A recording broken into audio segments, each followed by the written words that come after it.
দুনিয়ার সব কঠিন কঠিন কাজ আমি করে ফেলতে পারবো, কিন্তু রান্নার সময় এই শাক আমার বাছতে কী অসহ্য লাগে, কী অশান্তি লাগে।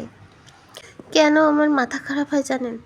প্রথমে তো শাকের মরা পাতা বাছো, শেকড় যদি থাকে তা কাটো।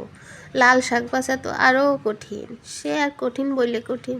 তারপরে আবার সে এতবার ধুতে হবে না, পানির ট্যাঙ্কিতে পানি শেষ হয়ে যাবে না, বোঝো ঠেলা।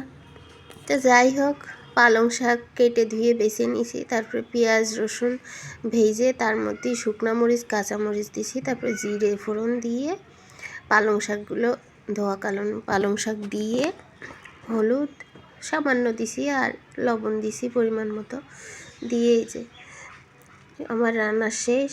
এটা হচ্ছে পালং শাক ভাজি, আমি এরকম করে করি। আবার অন্য সময় আগে সেদ্ধ করে নিয়ে পরে তেলে দিই, সেটাও করি। নর্মালি সবার ঘরে যেতে হয়।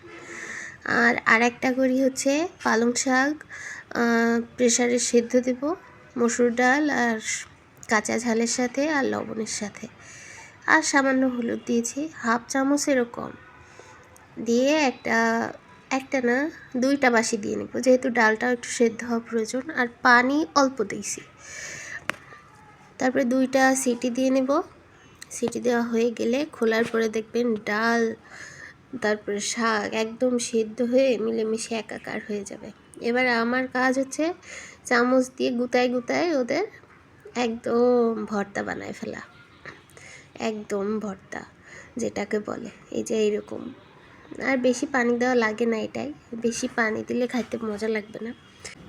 এই যে এরকমই থাকবে। তারপরে এটাও সেই সেম কাজ, পেঁয়াজ রসুন প্রথমে ভেজে নিতে হবে, তারপরে 1 চামচ জিরা দিতে হবে। জিরাটা ভাজা হয়ে গেলে এর ভিতরে সেই ডাল আর শাক সেদ্ধ করে রাখা ম্যাশ করে রাখা সেটা তেলে দিয়ে দিতে হবে।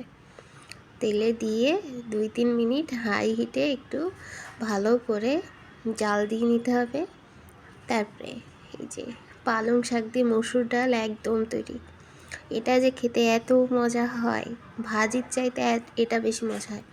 আর আম্মু আরেকটা রান্না করে ছোট মাছ দিয়ে পালং শাকের চচ্চড়ি, সেটাও মজা, সেটা আর একদিন।